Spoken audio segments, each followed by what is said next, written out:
remercie nos hôtes, leur micro. On remercie l'assistance, qui est un peu clairsemée, on doit le dire. Est-ce le temps? Est-ce qu'on n'a pas su suffisamment mettre en valeur l'intérêt du sujet? Ou est-ce que ce ne serait pas la concurrence de Mediapart qui organise ce soir une soirée événement avec sur chronique de la haine ordinaire et combattre contre? Ça serait pas impossible. Je rappelle ça parce que d'aucuns on a des amitiés avec Mediapart, mais là c'est un peu salaud qu'ils nous font. Ce Mediapart dont on connaît le directeur ici en décembre, qui nous donnait le directeur de la publication, qui nous donnait une conférence, c'était sur l'Ukraine, et qu'on avait vu ici dans d'autres circonstances, causant dans le cadre de la Société de Louise Michel. Bon, ben, tout ça, c'est très bien, Martine Orange et de Mediapart. D'accord. Donc, qu'est-ce qu'il faut, que dire d'elle? Il est très sympathique, bien. Alors, donc, c'est dans sa spécialité, les chevronnés, hein, comme vous l'aurez lu, elle a fait ses premières armes à l'usine Nouvelle avant de passer au Monde, à Challenge, à la Tribune, et puis de rejoindre le Plenel, qu'elle avait sans doute connu au Monde, quand le Plenel créera Mediapart. Donc, Martine est aujourd'hui l'un des piliers dans un domaine très particulier. C'est intéressant, ça. C'est l'investigation dans les matières économiques et financières. J'insiste là-dessus parce que, d'ailleurs, c'est peut-être aussi c'est ce à quoi on doit qu'il n'y ait pas un afflux de personnes ce soir, c'est que pour beaucoup de gens, par exemple, dont je suis, voilà bien des matières très rébarbatives, n'est-ce pas? Ou, comment dire, abstraites, la finance, hein, la finance. Et alors, la particularité de Martine, c'est qu'elle est saluée par son travail d'investigation d'entreprise et dans tout le système, c'est d'avoir rendu ces choses-là vivantes et attrayantes, et donc faire œuvre d'une utile pédagogie. À noter que en 2019, elle a reçu un prix de l'association Anticorps, vous connaissez. Et c'est dans les termes, avant la remise de son prix, elle était saluée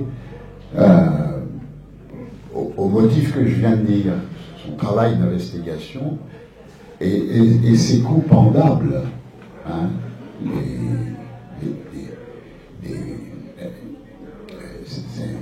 parfois on se croirait dans la presse un scandale. Elle révèle des trucs extraordinaires, bon, comme Colère, comme BNP, je ne sais pas trop quoi, vous voyez Colère, là, bien. Et donc, Anticorps décerne trois prix en même temps. Il y a le prix de la pantoufle, vous voyez qui reçoit le prix de la pantoufle, hein, ces gens qui, de la haute fonction publique, font des petits séjours dans le privé, lucratifs, avec le problème que ça pose de ces promiscuités, bien. Il y a aussi le prix, la casserole. Et il ne s'agit pas des objets sonnants par nos villes et campagnes en ce moment, mais il s'agit pour parler directement, c'est ceux qui sont épinglés, qui ont une gamelle au cul pour leur par corruption ou autre.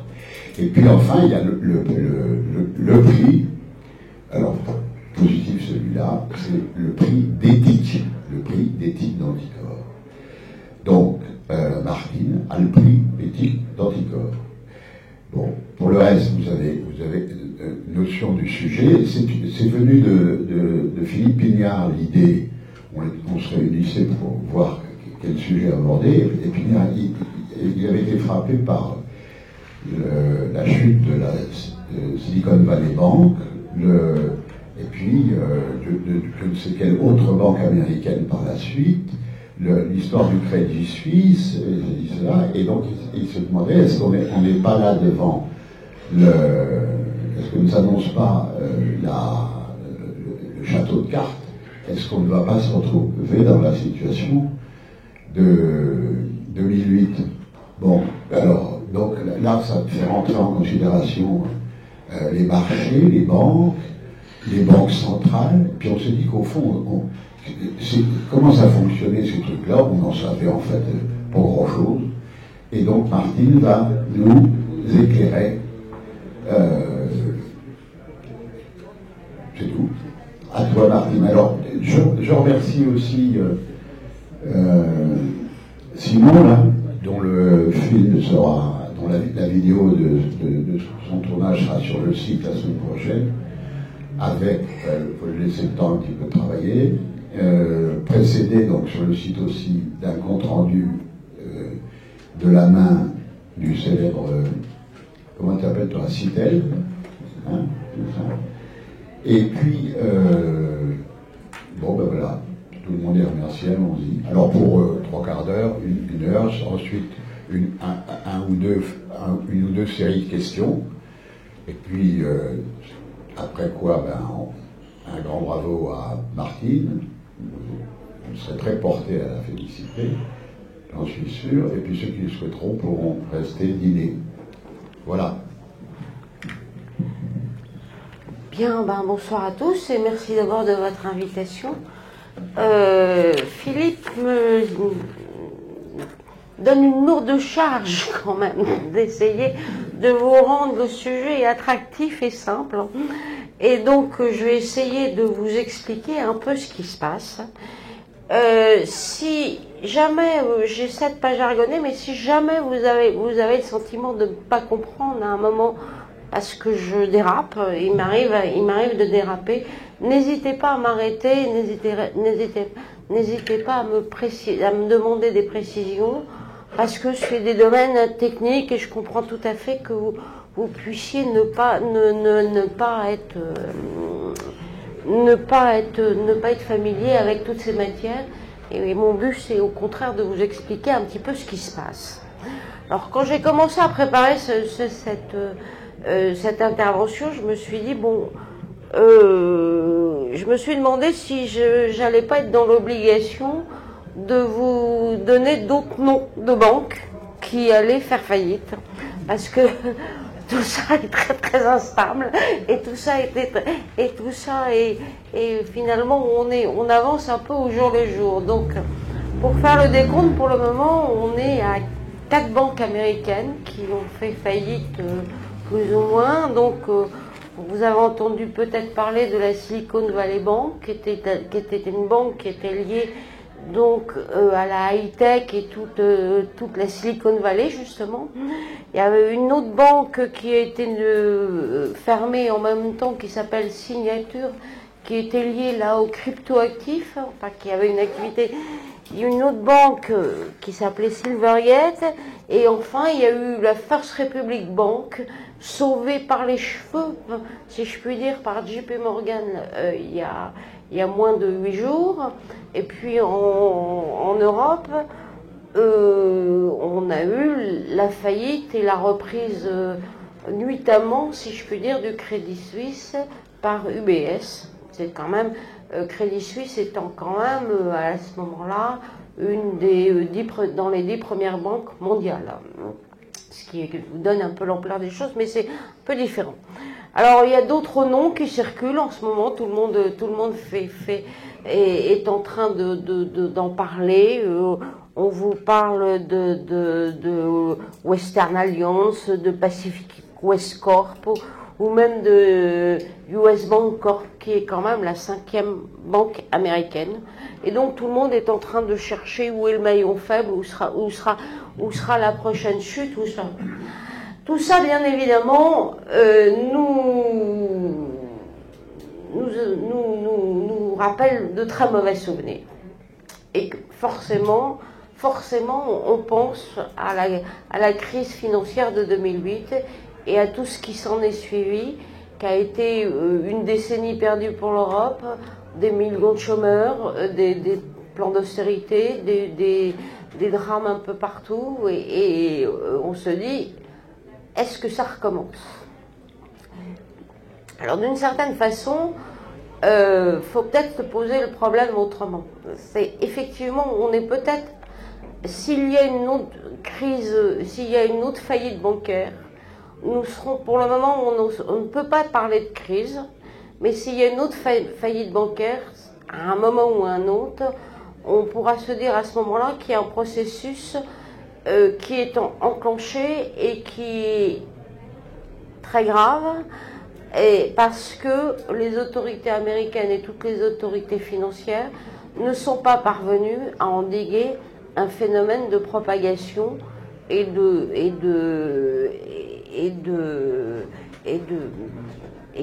boule de neige, si je puis dire. Et pour le moment, on n'y est pas. Pour le moment, on n'y est pas, mais il faut essayer de comprendre ce qui se passe en ce moment. Et ce qui se passe en ce moment, c'est pas une nouvelle crise de 2008. On pourrait dire que c'est la suite de la crise de 2008 et des conséquences des politiques et des remèdes qui ont été apportés pendant la crise de 2008. Je vous ramène en arrière. On est le 15 septembre 2008 et on apprend tous la faillite de Lehman Brothers. Tout le monde vous fait des tableaux apocalyptiques et vous dit, ça y est, c'est fini, la planète financière s'effondre, le monde va s'effondrer, on ne sait plus où on est. Je vous signale qu'à ce moment-là, les marchés sont quasiment suspendus, tout dévie, c'est la panique totale et on ne sait plus où on va. À ce moment-là, les gouvernements essaient de faire quelque chose, ça ne marche pas. Et les seuls instruments qu'on a à ce moment-là, ce sont les banques centrales. Ce sont les banques centrales qui interviennent. Alors, et qu'est-ce qu'elles font? Elles mettent de l'argent. Elles créent de l'argent.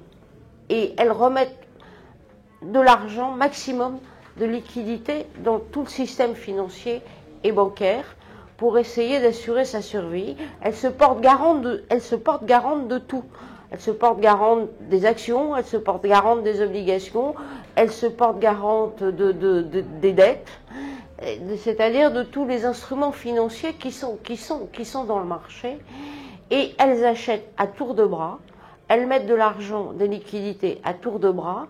Et il y a la fameuse politique monétaire qu'on n'a jamais vue, qui est l'argent gratuit, c'est-à-dire que c'est l'argent, on arrive à quelque chose qu'on n'avait jamais vu jusqu'alors, qui sont des taux négatifs ou des taux zéro.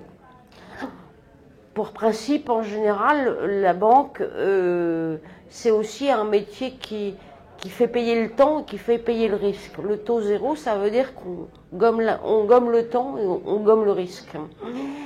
Et c'est quelque chose, c'est des instruments qu'on a monétaires, qu'on n'a jamais vus dans toutes les crises, dans toutes les crises précédentes, et qui sont utilisés à partir des instruments qu'on fait à la fois à partir des études qu'ont fait à la fois les historiens et les économistes de la crise de 29, et en disant la crise de 29, elle est née du fait qu'à un moment, il n'y avait plus de liquidité dans le système, et ce qui a emmené des faillites en cascade.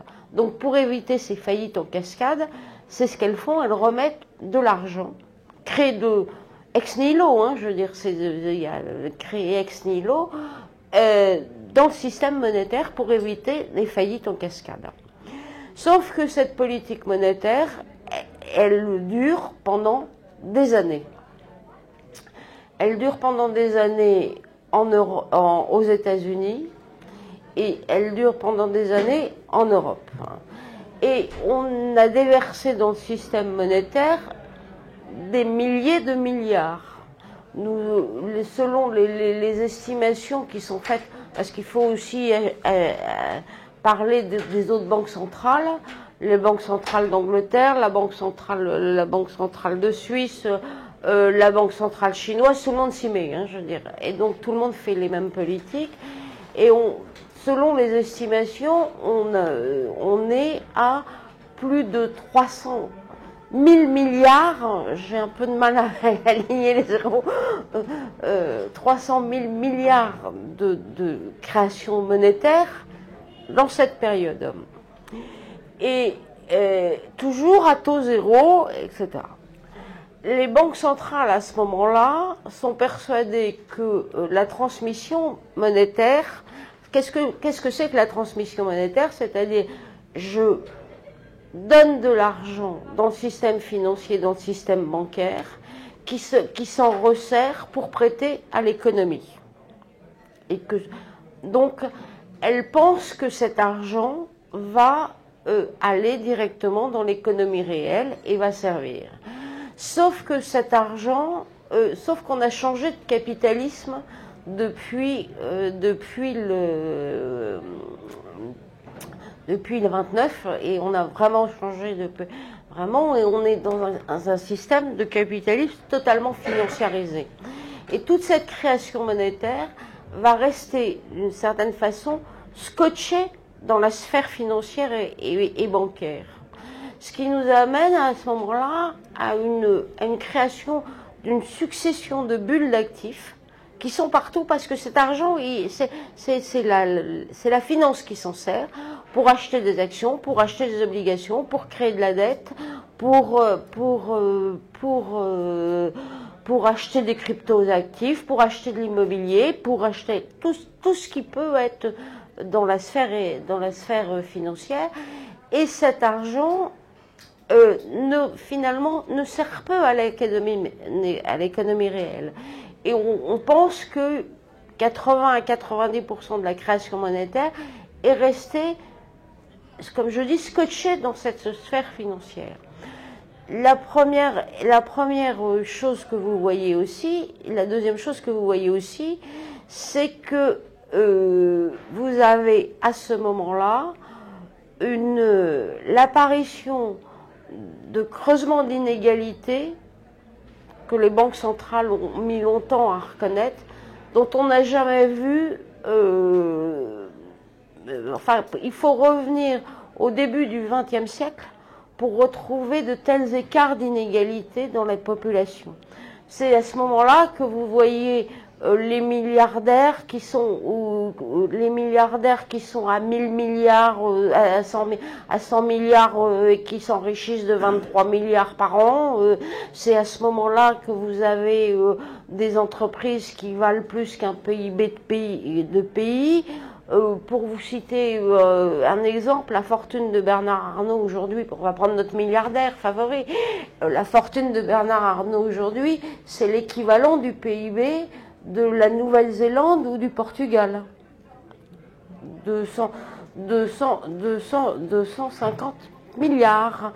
Parce que vous avez comme ces fortunes, c'est toujours des calculs approximatifs, sont calculés à partir des actions, et que vous avez des actions qui ne cessent de monter, vous avez une bulle d'actifs qui participe de ce creusement des inégalités, et vous avez toutes les célèbres études sur les inégalités qui montrent comment vous avez maintenant 1% des plus riches, les plus fortunés au monde, qui ont l'équivalent de la fortune de 50% de la population mondiale. C'est ces écarts-là, et c'est à cause de cette politique monétaire-là.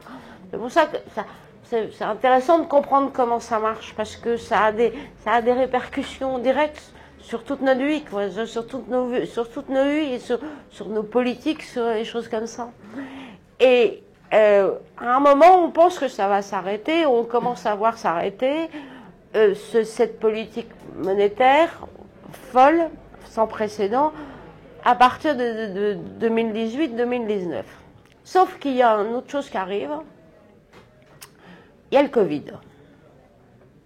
Paralysie totale de l'économie mondiale. Et là, rebelote, les banques centrales, les gouvernements, etc., on recommence et on remet des milliards dans le système économique et financier pour que l'économie ne s'écroule pas. Et on recommence à avoir les mêmes déformations, et ça nous crée une déformation de l'ensemble, du total de l'économie mondiale et de l'économie financière. Et après arrive la sortie du Covid. La sortie du Covid, il y a d'immenses liquidités qui n'ont pas été utilisées à nouveau, et qui recommencent à faire des bulles d'actifs. Et là, on a en plus un grippage complet du système des échanges mondiaux, où on commence à parler des ruptures des chaînes d'approvisionnement, des goulots d'étranglement. C'est là qu'on se passionne tous pour les porte-containers et pour les conteneurs qui n'arrivent pas à fonctionner, les embouteillages dans les ports, etc., etc. Et vous avez des phénomènes de contraintes d'approvisionnement et de rareté, de pénurie qui apparaissent, qui font monter les prix. Qui font monter les prix des biens matériels cette fois. Et là-dessus, il y a une inflation qui se crée et qui fait que les prix commencent à augmenter. Et là, il y a un revirement total.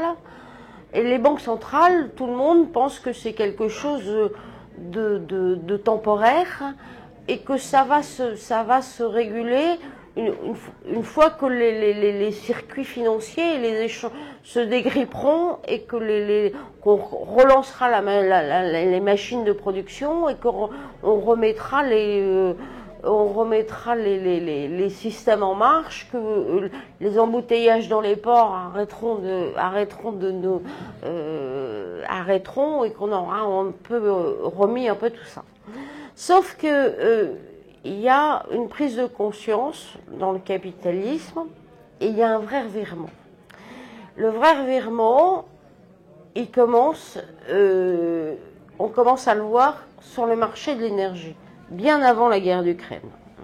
C'est-à-dire que les producteurs d'énergie commencent à comprendre à partir de ce moment-là que c'est bien plus intéressant d'avoir une stratégie de rareté que d'avoir une stratégie de production et même de surproduction. Et vous voyez apparaître sur les marchés de l'énergie, qui sont les plus sensibles à ce moment-là sur la sortie de l'après-Covid, des restrictions volontaires de production et de gaz et d'électricité. La crise de l'énergie, elle commence dès l'été 2021. Et où vous voyez, à partir de ce moment-là, une demande qui repart et une production et une offre qui ne répond pas à la demande. Et l'offre ne répond pas à la demande, non pas parce que vous avez des producteurs qui ne savent pas, des outils de production qui n'arrivent pas à fournir, mais parce que des gens comprennent que c'est bien plus intéressant d'organiser les restrictions pour faire monter les prix que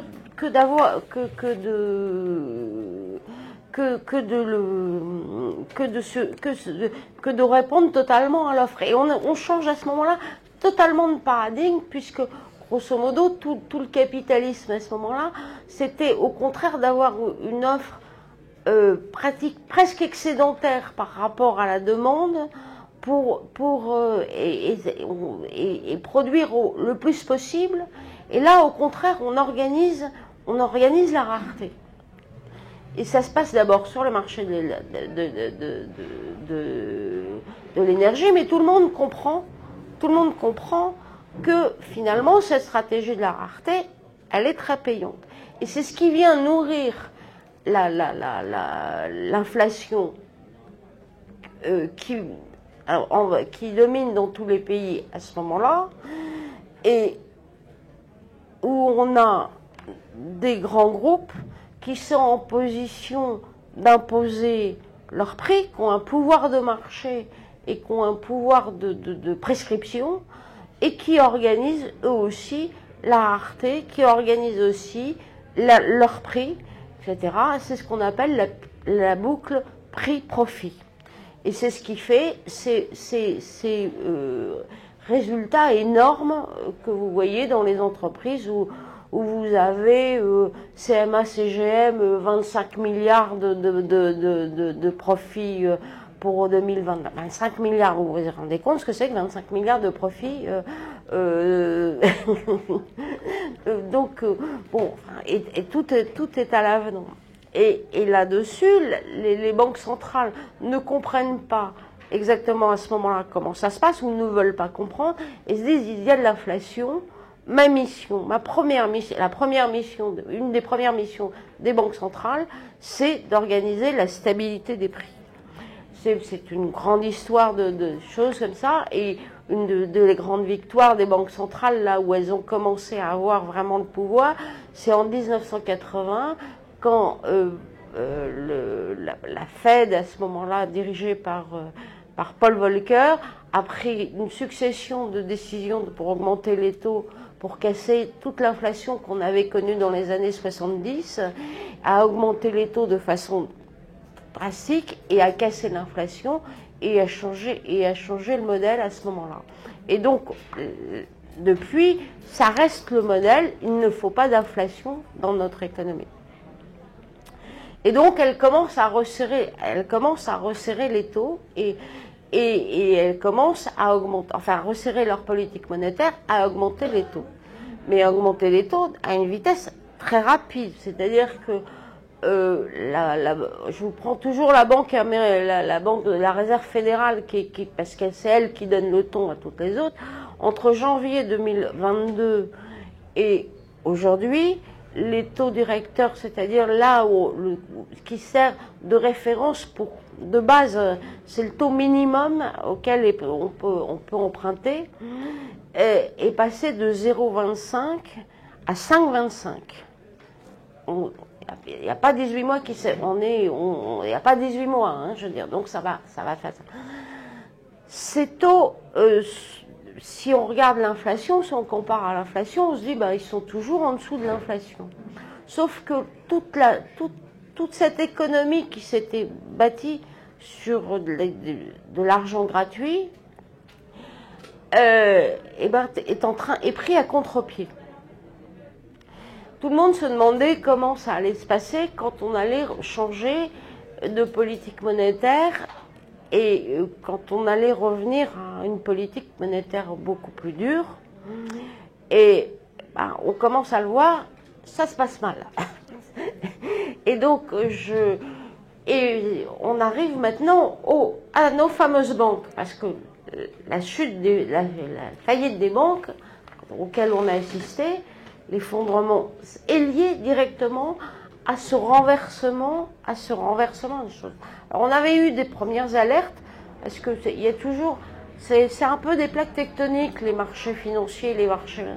C'est-à-dire que vous avez les premières secousses. Alors vous avez les premières secousses qui étaient déjà sur la high-tech. Et vous regardez à partir de fin 2020, la mi-2022, vous voyez déjà même les géants de la Silicon Valley comme Amazon, Uber, Microsoft, etc., qui commencent à avoir des problèmes et qui commencent à avoir des choses. Et c'est pas par hasard qu'après, je reviendrai, ça commence par la Silicon Valley Bank. Après, vous avez la deuxième secousse, où vous avez entendu parler aussi, c'est les faillites des cryptoactifs avec les fameuses fraudes de BTX et l'effondrement en 2 jours de cette plateforme de cryptoactifs qui s'effondre comme ça, où on s'aperçoit qu'il y a 6 milliards de trous en moins de 24 heures, quoi. Et donc, la troisième chose, c'est ce qui se passe avec la Silicon Valley Bank. Alors, qu'est-ce qui se passe à la Silicon Valley Bank?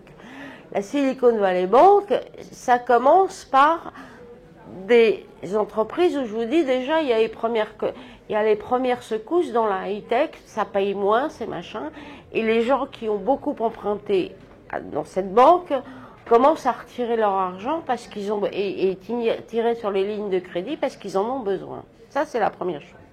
Mais la deuxième chose aussi, c'est qu'il y a beaucoup de personnes fortunées dans cette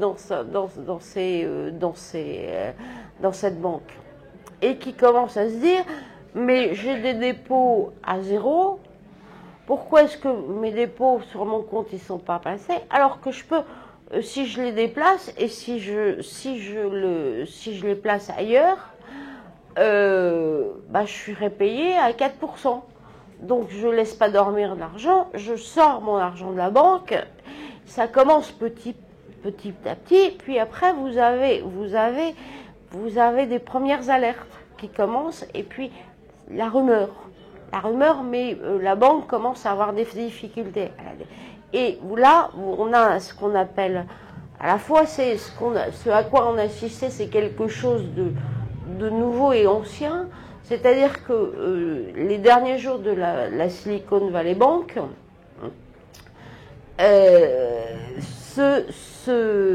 on commence à avoir une rumeur.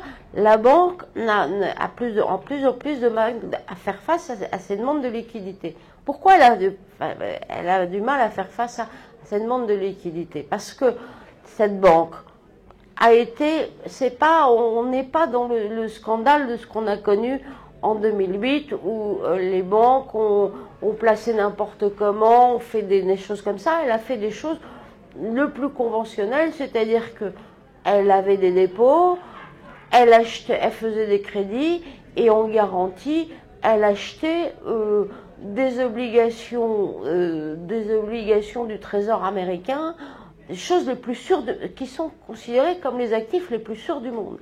Sauf que quand elle a acheté des bons du Trésor américain, les bons du Trésor américain, ils valaient 0,25. Quand elle veut les revendre aujourd'hui, et que les bons, ils valent 3 ou 4%, votre obligation, quand elle va aller 100 ou 110, elle vaut plus que 85. C'est-à-dire que vous êtes obligé de constater une perte. Mais ce qui se passe à la Silicon Valley Bank, c'est vrai pour tous les bilans bancaires et c'est vrai pour tous les bilans d'assurance aussi. Puisque tout le système financier est gorgé de ces actifs censés être sûrs, mais qui ont été émis à taux zéro. Et maintenant, alors, tant que vous n'avez pas à vendre, vous attendez tranquillement que ça arrive à échéance d'être remboursé, puis vous repassez à 4%. Mais quand vous êtes dans une demande de liquidité, etc., vous êtes obligé de constater des pertes tout de suite. Et c'est ce qui se passe à la Silicon Valley, parce que pour faire face à cette demande de liquidité, elle commence à vendre ses titres de bons du Trésor, etc., est obligé de dire, et on voit les pertes qui s'accumulent, et 1 milliard, et 1,8 milliard, et 1 milliard, et 2 milliards, et brusquement, tout le monde commence à avoir peur, en disant, c'est pas normal qu'il y ait tant de pertes. Et la rumeur se propage, et là-dessus, vous avez... on assiste dans les derniers jours à un bank run. Vous avez plus de 60 milliards qui sont demandés de la banque en moins de 10 jours. Il n'y a aucune banque qui peut, la mieux gérée du monde, qui peut faire face à une telle demande de retrait si elle n'a pas la banque centrale derrière pour faire face aux liquidités. C'est un vrai bank run. C'est un bank run qui surprend. Alors le bank run, on l'a tous appris dans nos livres d'histoire, la crise de 29, tout le monde se précipite, tout le monde se précipite à la banque et redemande son argent par peur de plus le retrouver.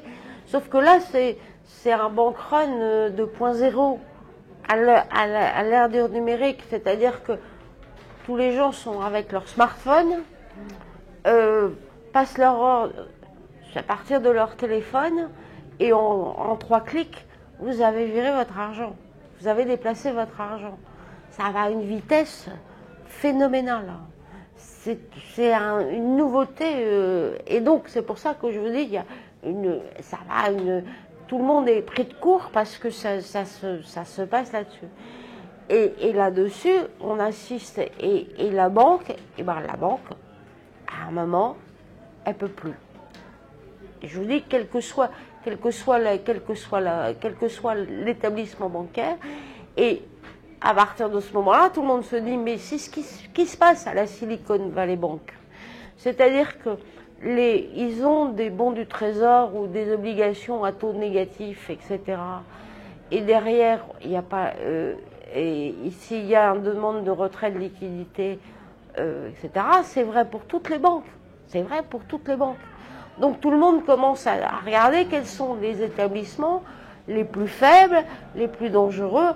Et je veux dire, le monde financier est d'un panurgisme total.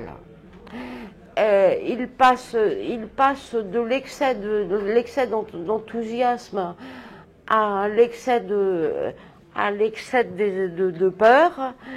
Et après, il joue sur le maillon faible. Donc, on a là, tout le système est en train d'essayer de jouer sur le maillon faible. Donc, et c'est là-dessus que vous avez eu donc la Silvergate, les machins. Donc, ça tombe comme un château de cartes, quoi. Ça tombe comme un château de cartes. Et tout le monde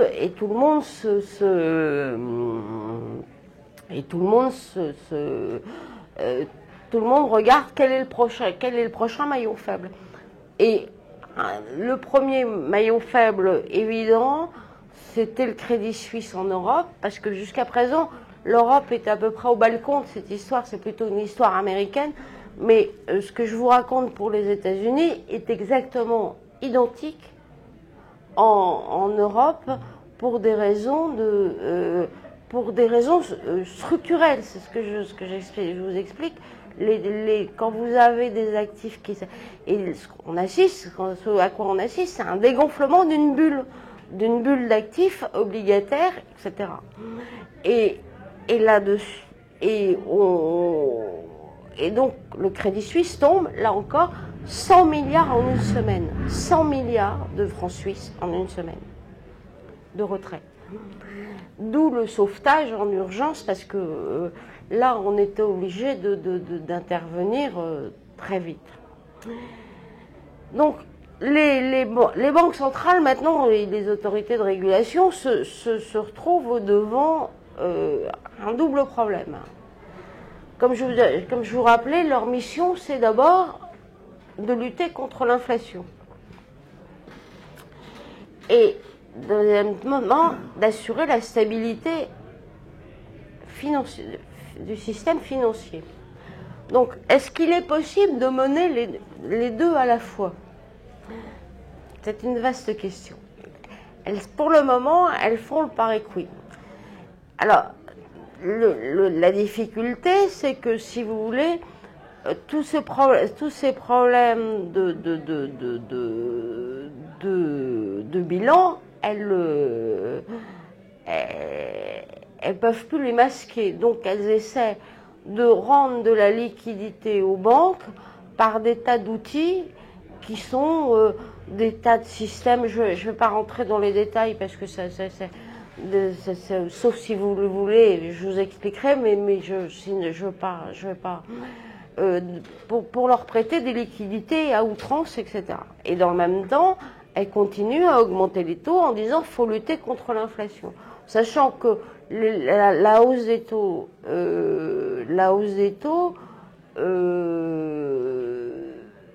est une arme très émoussée pour lutter contre l'inflation, compte tenu des caractéristiques de l'inflation telles que je vous l'ai décrite, puisque nous sommes vraiment dans un changement de stratégie du capitalisme. Et donc c'est pas du tout. Et ça va être très difficile d'expliquer aux entreprises comme je sais pas, Apple ou ce que vous voulez, que demain il faut qu'elle baisse ses prix pour limiter ses profits, quoi. Il y a, ou alors ou alors il faut employer d'autres armes, mais qui ne sont pas du ressort de la Banque centrale. Et donc elle continue à augmenter les prix. Qu'est-ce qu'on voit à ce moment-là? C'est que les banques commencent à prendre peur et sont en train de resserrer leurs prêts. Et sont en train de resserrer leurs prêts et distribuent moins de crédit. Or, on pourrait rêver d'un autre système économique, d'un autre fonctionnement économique. Le fonctionnement économique tel qu'on le connaît, notre système capitaliste, si je puis dire, fonctionne sur la dette. Fonctionne sur des effets de levier, fonctionne sur des choses.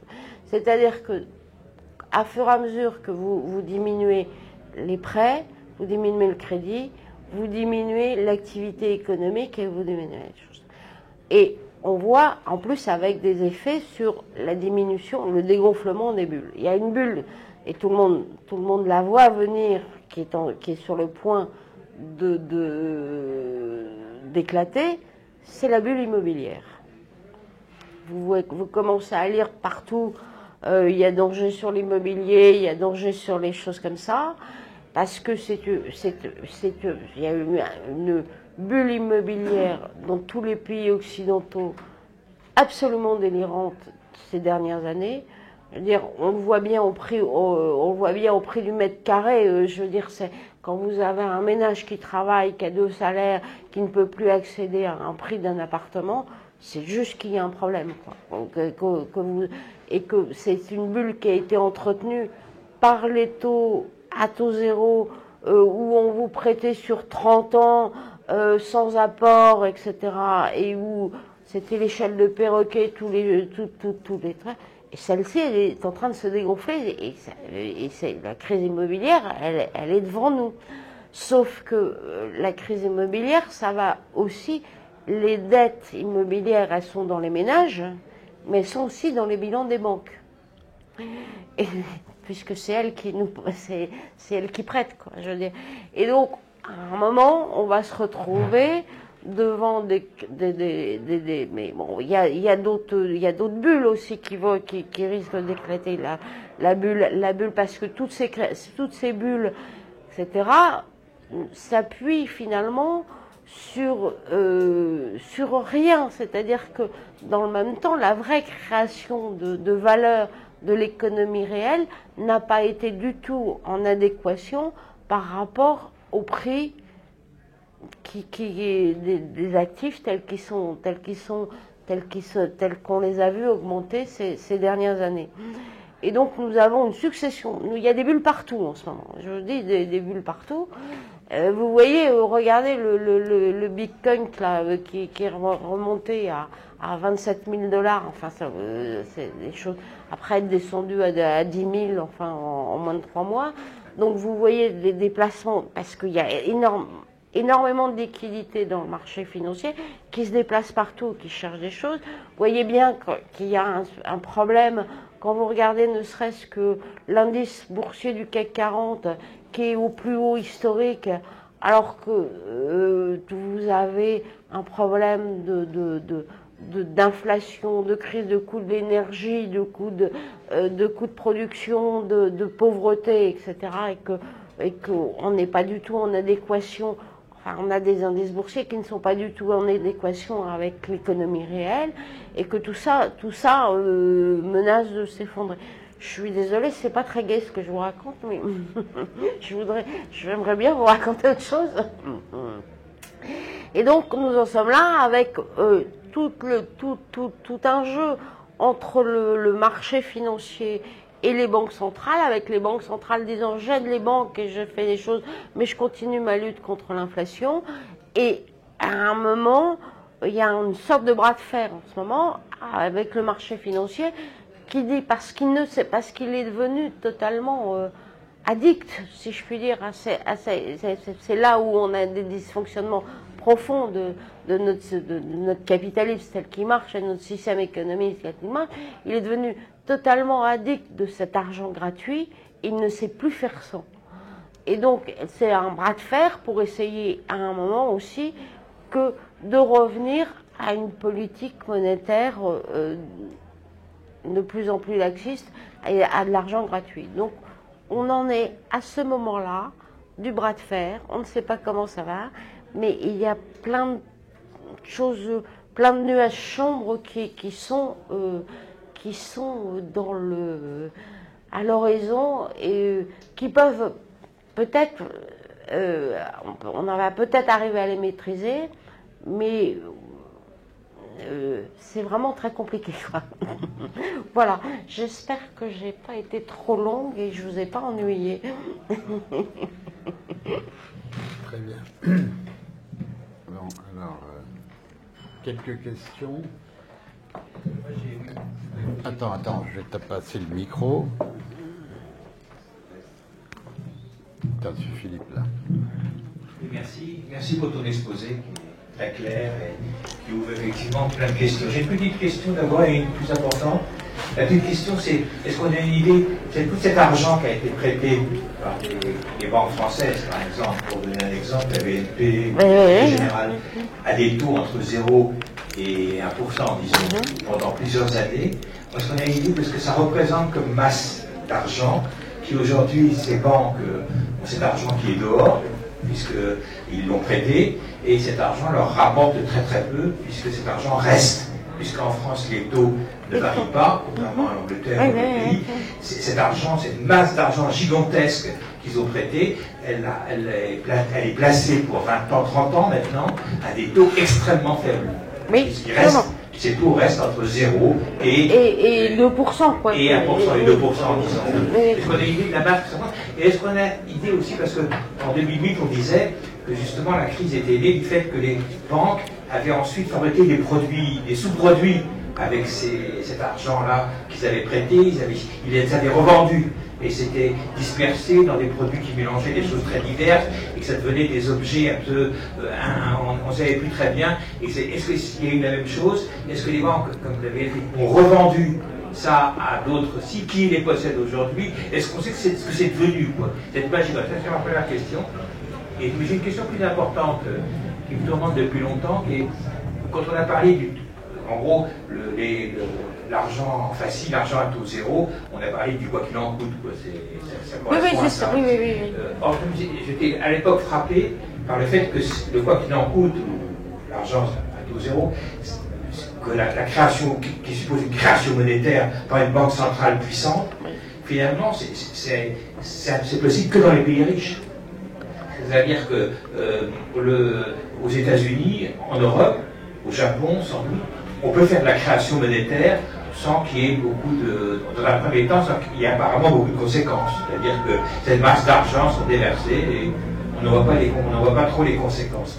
Mais quand on part dans des pays comme, je pense, les pays d'Afrique ou le Maroc, un pays comme le Maroc, il ne peut pas fabriquer de la monnaie. Parce que s'il se met à fabriquer de la monnaie, la valeur de sa monnaie va immédiatement chuter et donc l'opération sera nulle, c'est-à-dire que le coût de cette importation va tellement augmenter qu'il n'a pas cette capacité à créer de la monnaie comme dans les pays riches. Donc je me disais, toute cette période qu'on a vécue, où les banques centrales ont fabriqué, les banques centrales des pays riches, en gros des pays du Nord, ont fabriqué de telles masses de monnaie qu'elles ont mises en circulation avant et au moment du Covid. Est-ce que finalement, qu'est-ce que ça a provoqué comme nouveau, alors que les pays du Sud ne pouvaient pas se le permettre, est-ce que ça provoque de nouveaux dérèglements dans les rapports mondiaux entre pays du Nord et pays du Sud, lesquels, et est-ce que on a j'ai pas trouvé beaucoup d'articles qui traitaient de ces questions-là, les conséquences mondiales de cette affaire. Ben, je connais quelqu'un qui a répondu à ta question, et ben, elle va se reprendre sous un titre qui s'appelle « Les pays émergents, première victime de la fragmentation de la finance ».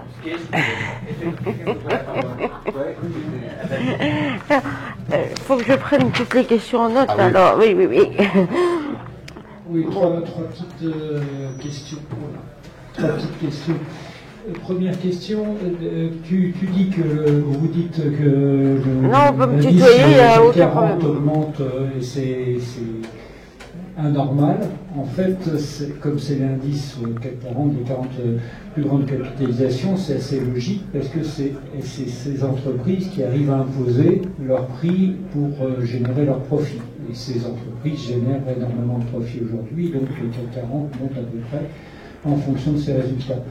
Est-ce que ce phénomène d'imposition de prix par rareté de l'offre est quelque chose qui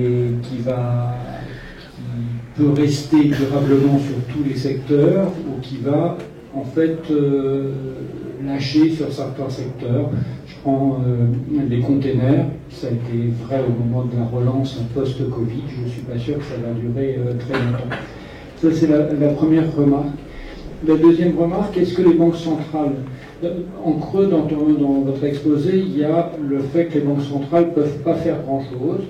Est-ce qu'elles ne pourraient pas racheter ces obligations à zéro au prix nominal pour éviter qu'elles soient pour leur banque complètement dévaluées? Donc, troisième élément, il y a un absent dans cette crise qui pourtant nous a fait des frayeurs il y a quelques années, il n'y a pas très longtemps, c'est la Chine et l'immobilier chinois avec une croissance affichée qui paraît repartir mais dont les chiffres prêtent à discussion ou à doute. Donc si cette économie chinoise marque des signes de faiblesse ou même de crise financière, parce que j'ai pas compris comment ils avaient écopé ou évité que l'immobilier s'écroule complètement, alors que les signaux étaient extrêmement au rouge. Donc, est-ce que tu as des éléments sur cet aspect?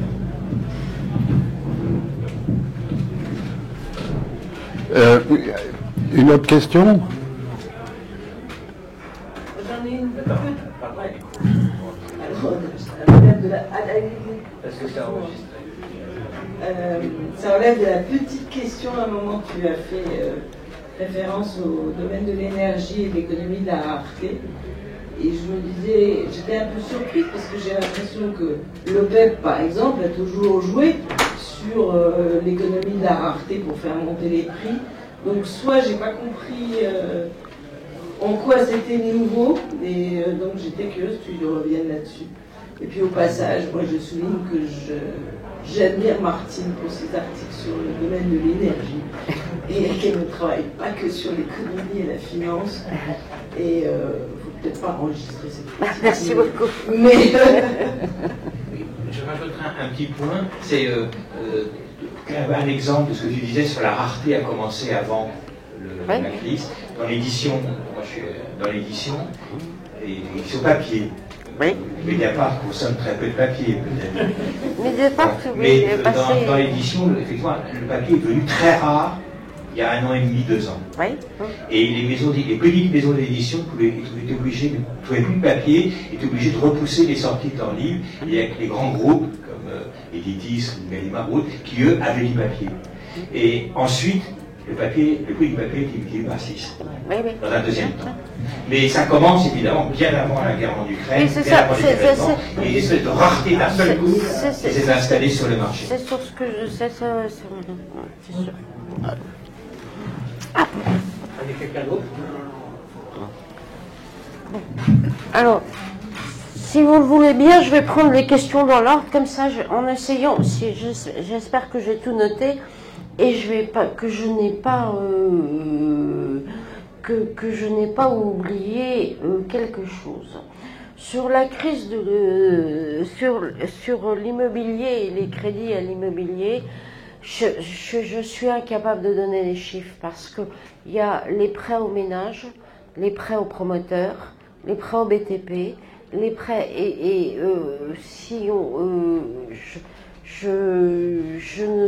je ne sais pas comment je ne sais pas comment on peut additionner tout ça parce que c'est dans différentes fonctions. Ce que je sais, c'est qu'on parle en milliers de milliards là, hein, je veux dire. Donc la seule chose, mais j'ai pas de chiffres. Par contre, la titrisation, elle existe toujours. C'est-à-dire qu'une partie ça a toujours été c'est une pratique que font les banques depuis maintenant plus de 20 ans. C'est-à-dire que officiellement je couvre les risques, mais je transfère mes risques au marché en pensant que le marché a des poches suffisamment profondes pour les absorber et que c'est pas moi tout seul qui les porte. C'est-à-dire que on a eu effectivement des produits de marché qui sont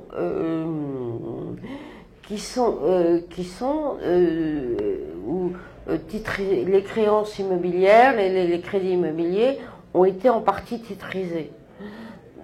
Beaucoup moins, c'est que là où sauf que les régulateurs sont quand même intervenus, ont évité les échelles de perroquet qu'on pratiquait avant 2008, c'est-à-dire qu'on ne fait pas de la titrisation, etc., avec des ABS, des CDO, des machin, etc.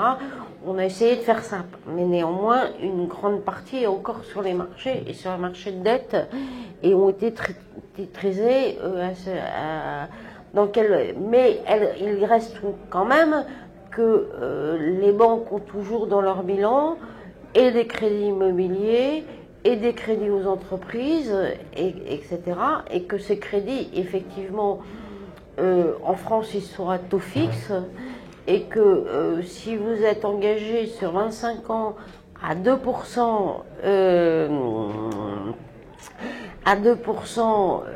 quand l'argent en vaut 6, ça fait des pertes qui s'additionnent. Alors, pour le moment, les grandes banques compensent par rapport... Pour le moment, on voit pas ça dans les comptes de leurs résultats, puisqu'elles disent qu'elles gagnent toujours beaucoup d'argent grâce à leur... mais à un moment, on va finir par les voir, ces pertes. Parce que c'est pas possible autrement. Ou alors, elles sont super magiciennes et je sais pas comment elles font, mais normalement. Mais quand même une chose, c'est que toute la grande créativité financière qui a existé avant 2008, c'est quand même a été sensiblement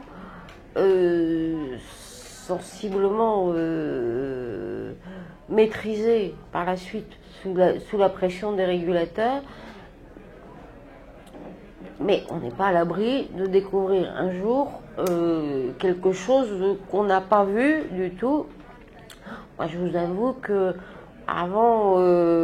avant 2007, je savais pas ce que c'était qu'un subprime. Hein, je veux dire, j'avais jamais entendu parler de cette bête-là, ni les ressorts de crédit, ni des choses comme ça. Donc, je suis très prudente sur ma réponse parce que ils vont peut-être nous sortir à un moment du chapeau une horreur que personne n'aura vue.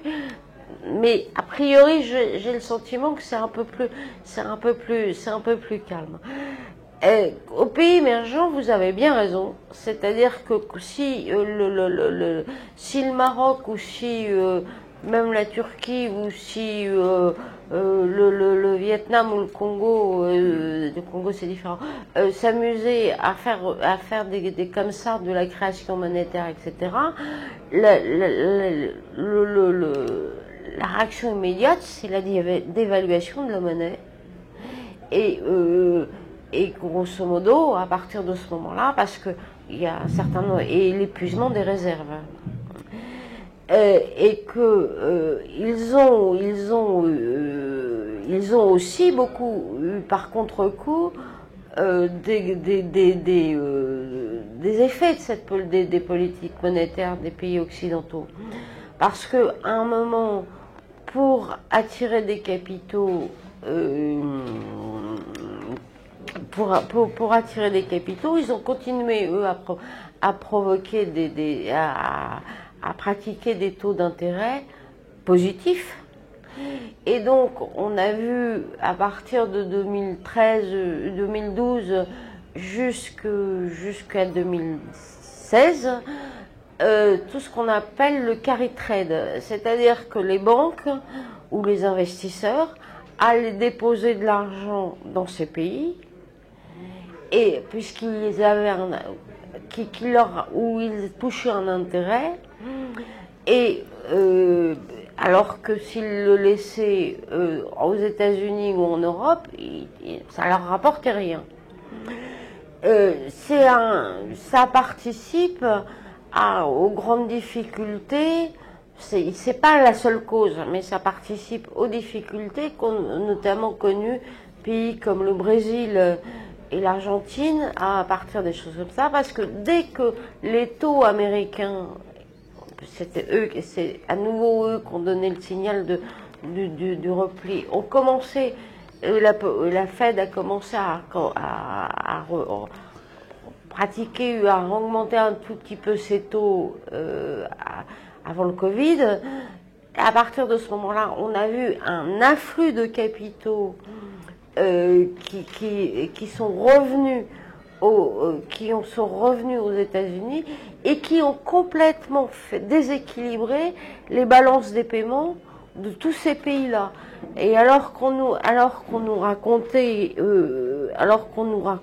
tout le monde était dire, regardez les investissements étrangers, c'est formidable, etc.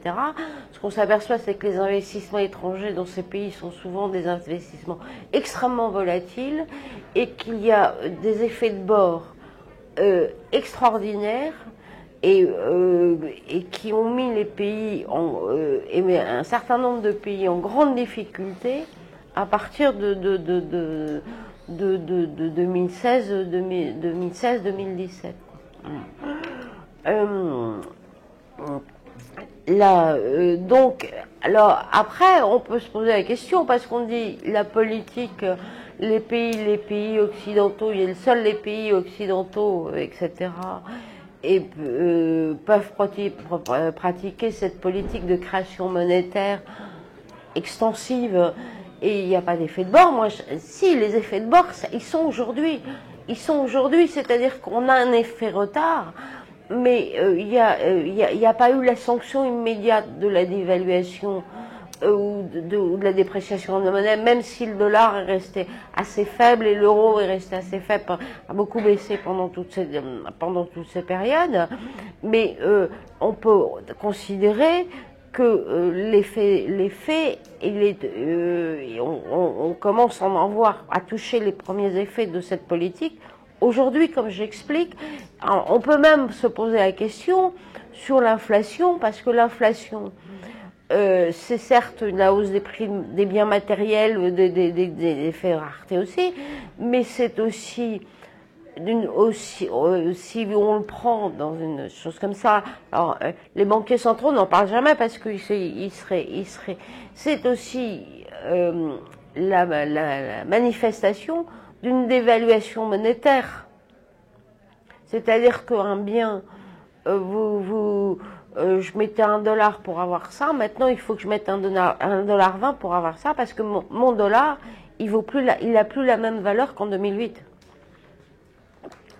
Et donc il y a tout un effet même s'il n'est pas vraiment mesuré, parce que en plus le dollar est la seule monnaie de réserve mondiale pour le moment, et donc ça ne se mesure pas totalement, mais il y a bien un effet dépréciation monétaire. La création monétaire telle qu'elle est faite finit toujours par se traduire par une dépréciation monétaire, puisque comme je dis, votre dollar d'hier, il valait plus que votre dollar d'aujourd'hui, quoi. Donc, et je pense que les effets retard, c'est. Alors après, vous étiez pas d'accord sur ma chose. Non, mais on peut en discuter, mais parce que certes, elles font des profits immenses, etc. Mais si vous voulez un indice boursier, le décalage qui existe entre l'économie réelle et quelque chose comme ça fait que il n'y a rien qui justifie que le CAC 40 ou le SP 500 ou etc. soit compte tenu de tout ce que tous les risques qui sont dans l'économie mondiale aujourd'hui, soit à des plus hauts historiques. Soit à des plus hauts historiques et que vous avez des valeurs d'actifs qui ne s'appuient pas sur une vraie qui sont en adéquation avec la vraie création de richesse et de valeur de l'économie réelle. C'est mon point de vue, mais un peu mais il faut toujours avoir des controverses, c'est très bien. Et donc, vous me demandiez si à un moment, il y a l'excès de la rareté de l'offre n'allait pas se restreindre, etc. Et vous preniez l'exemple des conteneurs. Alors les conteneurs, c'est facile, la tempête sur les transports maritimes, elle est devant nous. Elle est devant nous tout de suite, tout le monde, les transporteurs maritimes se disent pour deux raisons, c'est-à-dire que la demande mondiale, en raison de l'inflation, en raison de ce qui est en train de s'écrouler, plus, s'ajoute la guerre et la fracturation du monde, ce qui fait que les échanges commerciaux sont revenus à des plus bas mondiaux depuis... on est à peu près au niveau de 2002, là, je veux dire, en termes d'échanges commerciaux entre les pays. La fracturation, on assiste à un clivage mondial et une fracturation des échanges mondiaux qu'on n'a pas vu depuis, on est en déglobalisation, si je puis dire, et donc ça accélère aussi la baisse de la demande mondiale. Et enfin, le transport maritime est un secteur extrêmement cyclique, aussi pénurgiste que les autres, c'est-à-dire que quand ils ont vu qu'ils gagnaient des milliards, parce qu'ils ont gagné vraiment des milliards, c'est des proportions historiques ce qu'ils ont engendré entre 2020 et 2022, tout le monde s'est dit, on va construire des bateaux. Et donc, là-dessus, vous avez des tas de bateaux qui sont en train d'arriver, qui sont en voie d'achèvement de construction, qui sont en train d'arriver. Et donc, vous allez avoir un afflux de bateaux, un afflux d'offres, alors au moment où la demande s'effondre. Qu'est-ce que ça produit? Ça produit une guerre des prix, un effondrement des prix, et tout le monde c'est un secteur extrêmement cyclique, extrêmement compliqué, et on s'attend à c'est-à-dire qu'on pourrait avoir, pour reprendre une image un petit peu, on dit toujours que dans les fjords, la hauteur en haut correspond à la profondeur du bas. On pourrait avoir une chute à peu près équivalente au sommet en sachant qu'en plus le transport maritime, il y a énormément de transporteurs chinois, des pays du Sud, si je puis dire, qui ne sont pas du tout dans les mêmes organisations et dans les mêmes modèles que les pays occidentaux. Donc on n'est pas du tout, il y aura pas de maîtrise de marché, quoi. Je veux dire, tout le monde va y aller sur une guerre des marchés. Donc et puis si la chute de la demande, parce qu'il y a une vraie chute de la demande qui commence à se matérialiser on parlait de l'immobilier, mais on va parler aussi de l'alimentaire. En France, on sait bien, toute la grande distribution est en train de vous dire qu'il y a une chute des volumes des achats de l'alimentaire, ce qui normalement est la consommation la plus résistante, qui est vraie. On l'a vu dans l'énergie. On a eu une chute de la consommation d'énergie en France historique, en raison des prix, et tout ça fait que à un moment, vous pouvez avoir, si vous vendez de moins en moins, il y a des points d'élasticité, si je puis dire, à cette politique de rareté. C'est-à-dire qu'à un moment, vous pouvez renoncer à des volumes parce que vous vendez plus cher, mais à un moment, si vous vendez de moins en moins et que vous avez un point d'équilibre entre votre outil de production et si vous vendez de moins en moins, à un moment, vous baissez les prix. Et parce que, en plus, il y en aura toujours un qui commencera à un moment à baisser les prix. On n'y est pas encore, hein. On n'y est pas du tout, mais néanmoins, c'est vrai. Mais on pourrait. Là encore, c'est la bouteille à l'encre. Je suis pas Madame Soleil, je sais pas, mais tout le monde guette ce moment de retournement, quoi. Je veux dire, en se disant, on voit pas comment ça ne pourrait pas arriver. Mais voilà. J'en étais. Alors attendez, Banque centrale. Elles peuvent pas faire grand-chose. Qui m'a posé la question? C'est vous encore. Est-ce que les banques centrales peuvent pas? Si, elles peuvent faire des choses.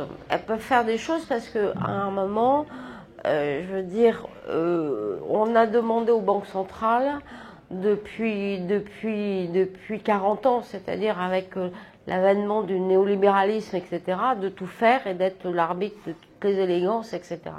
Ils ont sauvé le système pendant très longtemps, mais il y a d'autres outils, et il y a d'autres outils, et d'abord, il y a l'outil budgétaire, et il y a l'outil il y a l'outil fiscal qu'on n'a pas, et ce qu'elle pourrait faire, et c'est quelque chose qui avait été évoqué, par exemple, au moment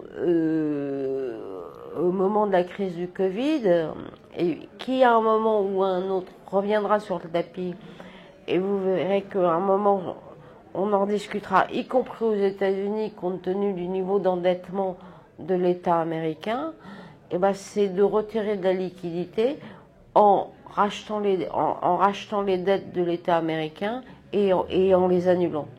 Ça fait un double effet, c'est-à-dire que vous enlevez les liquidités du système et en même temps vous désendettez l'État et vous lui redonnez une marge de manœuvre fiscale et budgétaire.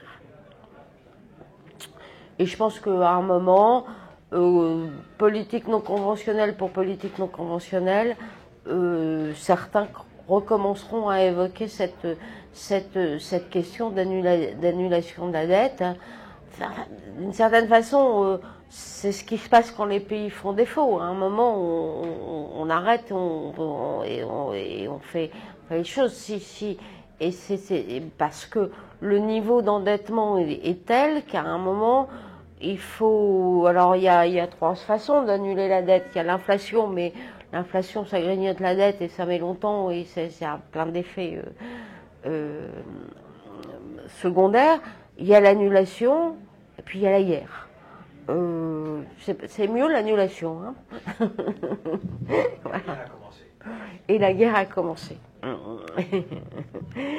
Et donc voilà. Et donc si vous annulez les choses, etc. Et à un moment, elles seront peut-être aussi obligées de le faire, y compris pour les banques, pour apurer parce que c'est une façon aussi de nettoyer les bilans bancaires, quoi, à un moment. Alors, l'immobilier chinois, vous avez raison, rien n'est résolu, mais ils ont résolu, ils ont fait ça à la chinoise. Donc c'est un peu compliqué d'y voir clair, c'est-à-dire que vous avez là aussi, parce que tout n'est pas dans un ciel serein en Chine, vous avez aussi un système qui est gorgé de dettes en Chine, et notamment avec un immobilier chinois où ça a été le lieu d'une spéculation effrénée et d'un enrichissement, si j'ai bien compris, d'un certain nombre de membres du Parti communiste, un des canaux d'enrichissement favoris des membres du Parti communiste et des autorités locales. Et donc il y a eu une faillite du premier promoteur chinois qui s'appelle Evergreen, et ils tiennent en fait ils tiennent les choses avec la Banque centrale chinoise, passe son temps à ajuster les choses. Un jour, à un moment elle retire du crédit, à un autre moment elle en remet, à un moment elle fait les choses. Mais l'immobilier chinois, de toute façon, c'est pas reparti. Je veux dire, il y a des cités fantômes dans toute la Chine, d'après ce qu'on nous dit. Il y a des choses comme ça. Pour le pouvoir chinois, c'est une chose extrêmement dangereuse, parce que les ménages chinois sont très exposés à ça. Et donc, il faut... ils savent bien que si ça, ils ne peuvent pas créer un malaise social qui risque de se transformer en malaise politique, donc ils tiennent le truc à bout de bras. Mais j'ai pas, d'une certaine façon, dire en quelques mois, les informations en provenance de Chine sont de plus en plus rares et de plus en plus partielles et de plus en plus compliquées, et c'est là aussi une des manifestations de cette rupture du monde auquel on assiste et qui font une chose.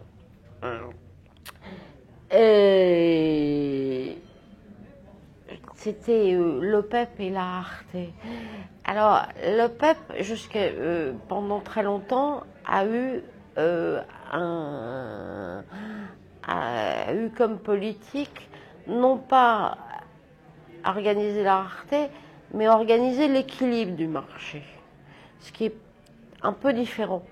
C'est-à-dire qu'elle ajustait sa production pour maintenir un prix, et pour dire, moi j'ai besoin d'un baril à $60 le baril, etc.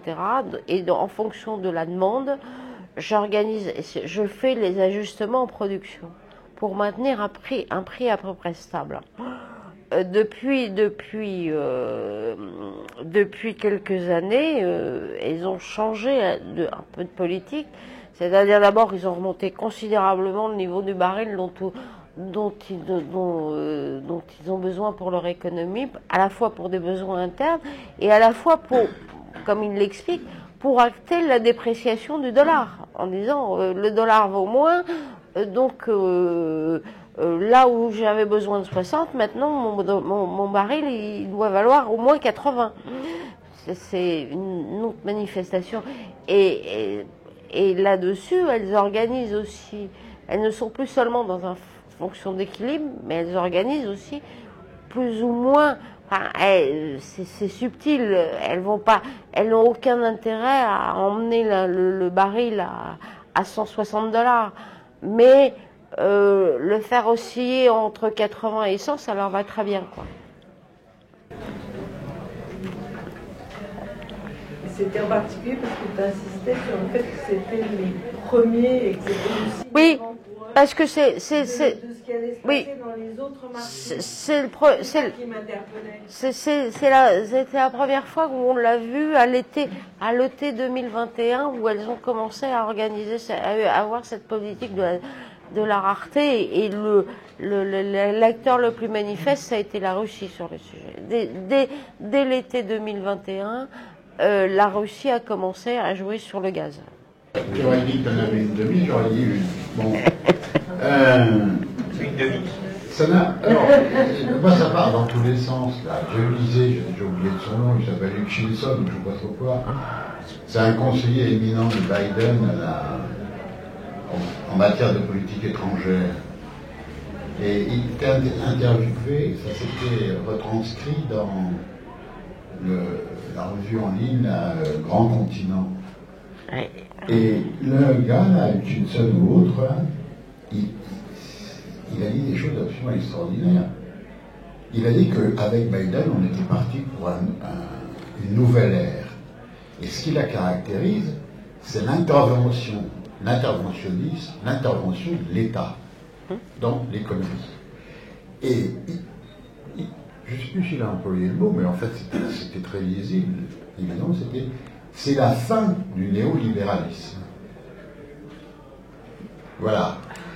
Et alors tu as sûrement lu ça, qu'est-ce qu'il faut penser de ce truc? Je crois que son exposé, c'est... Par exemple, il dit froidement que la théorie du ruissellement, là,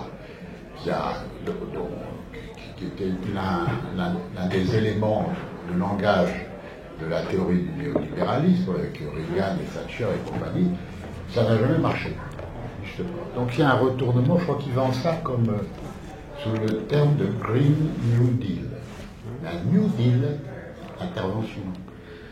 Bien, alors, puisque je suis sur Green, qu'est-ce qu'il en est de ces histoires de finances vertes, où les banques conditionneraient leurs prêts à des garanties données par les souscripteurs de ces emprunts, à l'industrie, de se blanchir, ou plutôt de se verdir. Bon. C'était une deuxième question, puis, puisque tu vas en poser deux, moi j'en ai une troisième.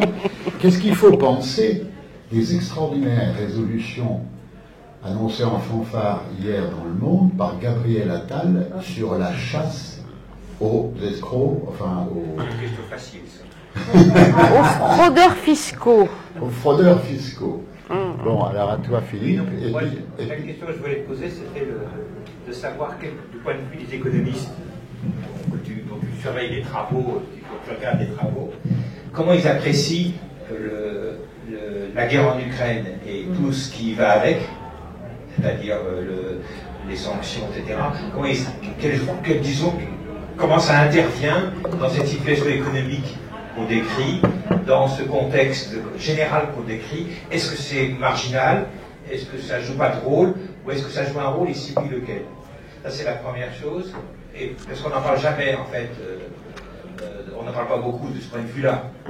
Et la deuxième chose, c'est on approche d'une échéance aux États-Unis qui affole beaucoup le New York Times, le Washington Post, qui est le plafond de dette. Est-ce que tu peux nous en dire deux mots de cette histoire du plafond de la dette? Il y a une partie de la presse américaine qui est affolée sur ce risque couru par le système financier mondial en cas de désaccord persistant entre Biden et le Congrès républicain. Il y a Pierre. C'est juste une question sur la place que prend aussi la politique mondiale de réarmement dans l'économie. C'est pas seulement un côté économique, mais c'est quand même aussi tout ce qui a des conséquences économiques. C'est ça aussi auquel je pense. Ouais. Alors, ça, on est. Ça va te permettre de conclure. On brasse le monde, là. Donc, la fin du néolibéralisme et de l'interventionnisme d'État. Alors, comme je vous disais, les manifestes que on a changé de monde, on a changé de capitalisme, on a changé de choses comme ça. C'est évident. La fin du néolibéralisme, d'une certaine façon, comme je l'ai expliqué, en fait, le libéralisme est en crise depuis 2008. On s'attendait tous à ce qu'il meure à l'époque. Là, il y a des vrais changements, mais il faut quand même se méfier sur les mots. C'est pas totalement acté. Donc, je suis très prudente. Après avoir clamé que le néolibéralisme était mort en 2008, maintenant je suis devenue beaucoup plus précautionneuse. Donc, on voit bien c'est comme je vous expliquais, c'est la même crise qui se poursuit avec des tempéraments, etc. On y est. Enfin, on voit bien que tout le système est en crise. On voit bien que c'est un système de la globalisation est en crise, le système monétaire est en crise, le système financier, l'organisation de la production est en crise. On voit bien qu'il y a des choses. Est-ce qu'on est arrivé à la fin totale? Je l'espère. L'interventionnisme de l'État dans l'économie, aux États-Unis, c'est manifeste, et il y a un vrai revirement, et il y a un vrai changement, etc. Et là-dessus, on le voit bien sur cette politique déclenchée par le Covid, mais qui était déjà en germe avant, parce que même s'il y a le Covid, la vraie chose, c'est la guerre contre la Chine, quoi. Hein, je veux dire, c'est l'affrontement entre deux impérialistes, si je puis dire, et donc avec la nécessité de se réapproprier un certain nombre de moyens de production, de moyens de production stratégique et d'outils pour que l'Occident, dans un aveuglement total, en laissant faire que la force de marché, etc., à laisser filer partout ailleurs sans en avoir le contrôle. Et donc là-dessus, ils sont en train de s'apercevoir, on est juste tout nu. Et donc l'interventionnisme d'État, il est réel. J'ajouterai aussi que on a, parce qu'on n'en a pas parlé, mais il faut aussi en parler, c'est que on a ce défi climatique, écologique, etc., qui est devant nous et qui ne va pas. Si on compte que sur le marché pour résoudre cette question-là, on va pas y arriver. On va pas y arriver et on voit bien qu'il faut une organisation, une pensée, une planification. Les enjeux sont tellement immenses, etc., qu'il faut à la fois un système d'organisation, de planification et aussi de délibération démocratique, parce que ça ne peut pas être que les seuls marchés ou les seules entreprises ça m'amène à la réponse sur la finance verte. La finance verte, c'est un peu la réponse néolibérale au défi climatique. C'est-à-dire que la réponse néolibérale est technosolutionniste. C'est-à-dire que grosso modo, on dit attendez, on va surveiller tout.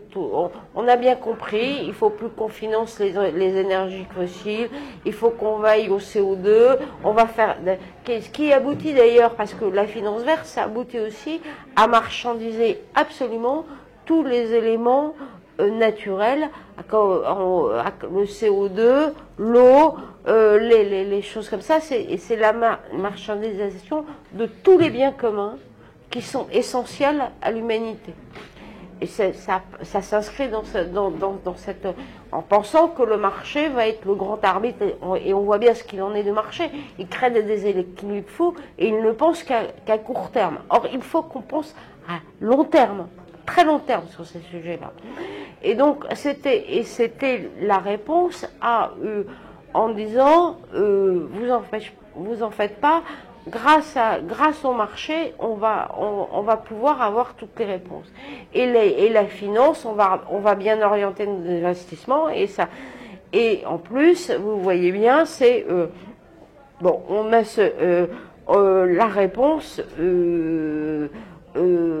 C'est plus la voiture à essence, c'est la voiture électrique, c'est plus les choses, mais finalement on va changer juste de technologie, on va plus faire de charbon, on va faire de l'hydrogène, on va plus faire de, etc. Mais la crise climatique qui nous attend, les défis environnementaux qui nous attendent, sont d'ordre bien plus grand. C'est l'ensemble de nos modes de vie, de nos modes de production, de nos modes d'organisation qu'il va falloir repenser.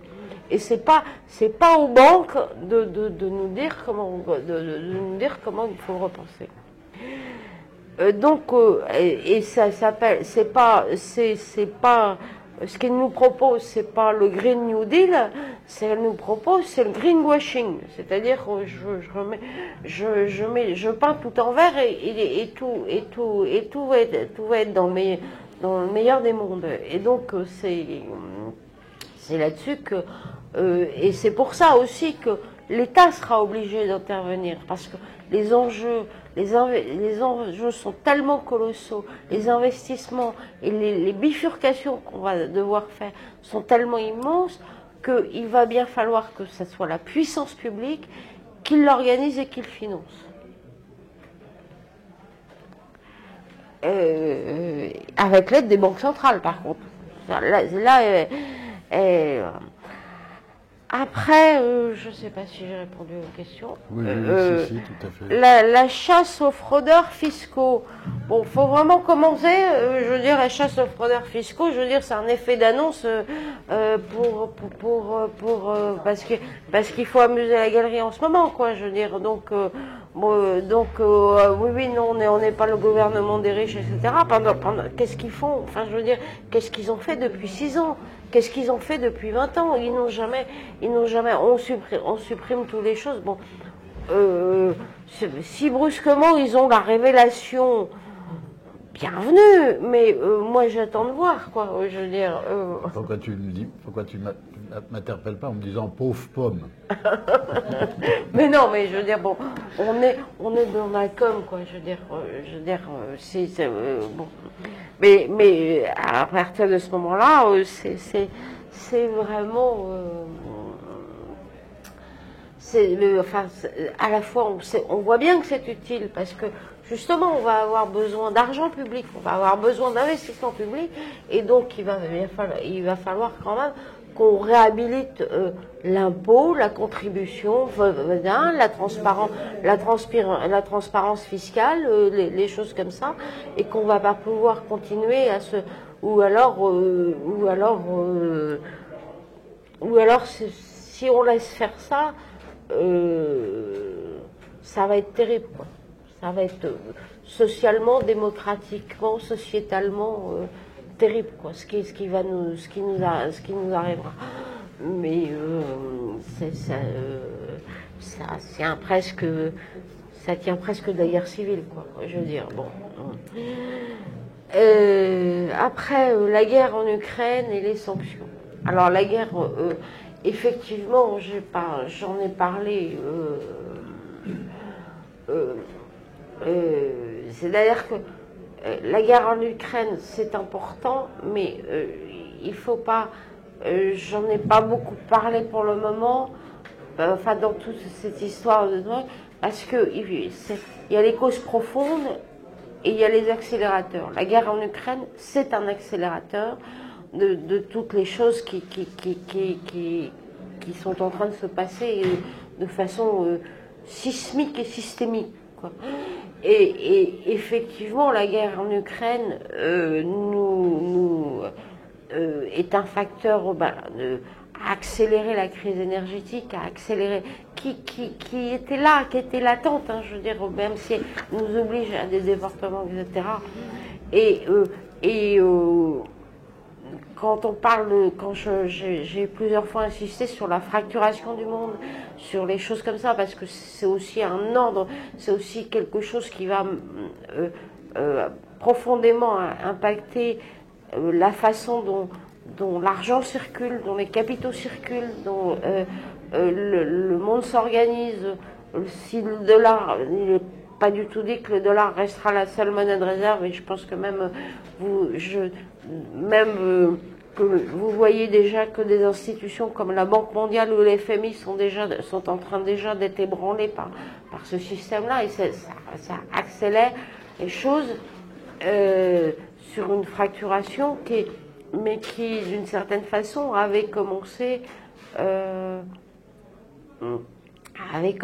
avec d'un côté l'avènement de Xi Jinping et de l'autre côté la politique de Trump, quoi. Je veux dire, on commence à voir l'affrontement les rivalités, l'affrontement entre les États-Unis et la Chine, et le fait que comment ça s'organise. Les sanctions, alors, est-ce que vous pouvez me préciser un tout petit peu ce que vous voulez? Je te posais cette question parce que tu réponds en termes de géopolitique. Ça, on en a beaucoup parlé, tout le monde en parle beaucoup en termes de géopolitique, c'est-à-dire la redistribution des rapports de force, des rapports entre la Chine et l'Inde, effectivement, tout ça, oui. Non, mais est-ce que les économistes ont un point de vue, disons, sur ce que la guerre en Ukraine, ce que le développement, des conséquences en termes de développement d'appareils militaro-industriels qui est aujourd'hui sollicité pour vendre de plus en plus d'armes jusqu'à au-delà de ses limites. Hein. Est-ce que économiquement, on peut en dire quelque chose, mais d'un point de vue économique, c'est-à-dire pas du point de vue de la géopolitique où finalement on en a beaucoup parlé, on a dit ici avec les Louis, etc., mais du point de vue en termes d'économie, en termes économiques. Alors en termes économiques, on a vu beaucoup de choses. D'abord, on a vu déjà un bouleversement des marchés de l'énergie, comme on a rarement vu des choses, mais avec des choses qui ont basculé du tout au tout, avec des transferts de richesses. Les transferts de richesses qui ont lieu entre l'Europe et les États-Unis à l'occasion de la guerre de l'Ukraine sont massifs.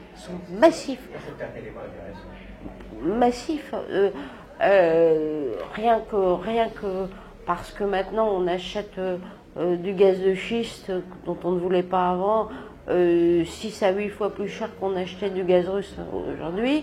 On achète du pétrole pareil, et donc il y a un transfert de richesse de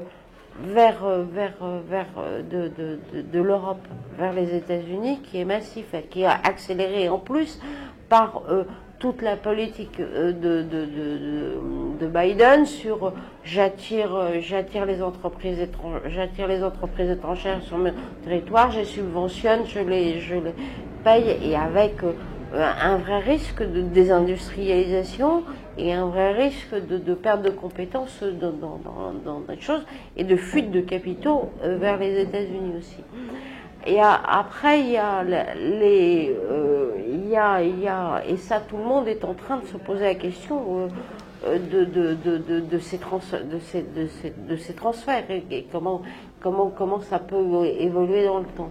La guerre d'Ukraine aussi, on voit bien que les marchés financiers sont en train de se fragmenter.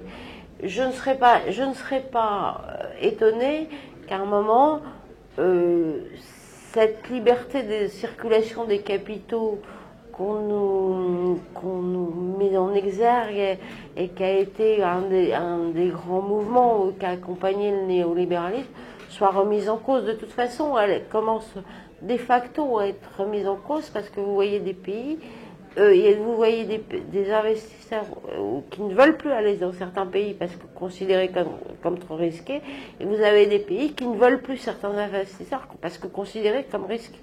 Et donc vous voyez bien que les marchés de capitaux sont en train de se compartimenter d'une certaine façon. Il y a il y a les alliés et il y a les autres. Et les autres, après c'est le degré le degré de proximité. Et vous voyez bien que et j'ai fait un papier justement dernièrement sur ce qui se passait sur les prêts aux pays émergents, etc. Et vous avez une circulation de la dette, des prêts, etc., qui est assez frappante et qui correspond en gros au vote de l'ONU sur la guerre de l'Ukraine. C'est-à-dire, selon que vous avez voté dans un sens ou dans un autre, vous avez des capitaux chinois, vous avez des capitaux occidentaux, quoi. Ce qui est en train de c'est une partition qui est en train de s'organiser à bas bruit, sans qu'on s'en rende vraiment compte, mais qui est en train de s'organiser de cette façon-là. Et qui commence parce que et qui commence à se et ça va être je pense et vous allez avoir je pense aussi en contre-coup une réorganisation aussi des outils de production industrielle de facto et même on pourra presque dire en fonction de alors après ça dépendra des choses, mais en fonction je pense que même sur les matières premières, sur certaines matières premières, si elles sont à peu près répandues de façon équivalente dans le monde et que il y aura aussi peut-être des partitions dans ce sens-là au niveau alors il y a des choses où on pourra pas où il y aura des passages obligés. Par exemple, il y a des métaux où vous pouvez les avoir qu'au Congo, en Russie ou au Canada, quoi. Et donc vous êtes obligé de passer. Pour les autres, voilà. Donc et le plafond de la dette, alors